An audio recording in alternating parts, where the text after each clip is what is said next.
सुनिए सूबे के निजाम सुनिए, अब खोल दीजिए न महखाने के द्वार, क्योंकि महफिलों की रंगत अब बेरंग हो चली है। और वैसे भी ये तो सोमरस है ना, जिसका पान देवता भी किया करते थे। और रही बात कोरोना की, तो इसे जब गले में ही मारने का जुगाड़ है तो शरीर में फैलने ही क्यों दिया जा रहा। दरअसल ऐसा हम नहीं कह रहे हैं, बल्कि माननीय विधायक और पूर्व मंत्री कह रहे हैं। आपको बता दें कि कोरोना के कोहराम के चलते जैसे लॉकडाउन हुआ, शराब की बिक्री पर सरकार ने पूर्ण रूप से प्रतिबंध लगा दिया। फिर क्या, शराब के शौकीनों को ऐसा झटका लगा कि घूट घूट के लिए दर बदर भटकने को मोहताज हो गए। खैर, मामला सोमरस से जुड़ा था, लिहाजा सियासत भी सोमरस के आगे बौनी साबित हुई।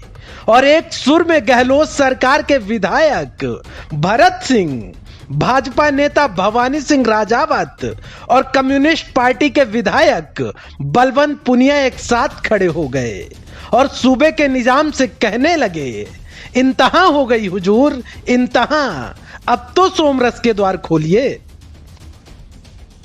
और खास बात यह रही कि तीनों ही नेताओं ने अपने अपने पत्र में सरकार से बिल्कुल तर्क पर बात की है।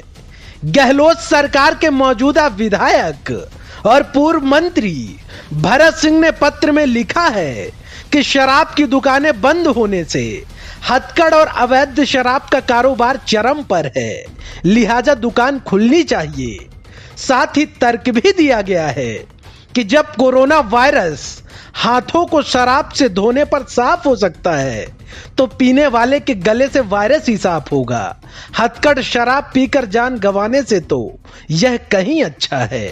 भरत सिंह का तर्क तो सुना आपने, लेकिन भाजपा नेता भवानी सिंह राजावत का तर्क भी कोई कम नहीं है। राजावत ने मुख्यमंत्री गहलोत को लिखे पत्र में तो यहां तक कह दिया कि सतयुग में भी देवता सोमरस का पान किया करते थे। कोरोना काल में शराब से वंचित रखना ठीक नहीं है सरकार।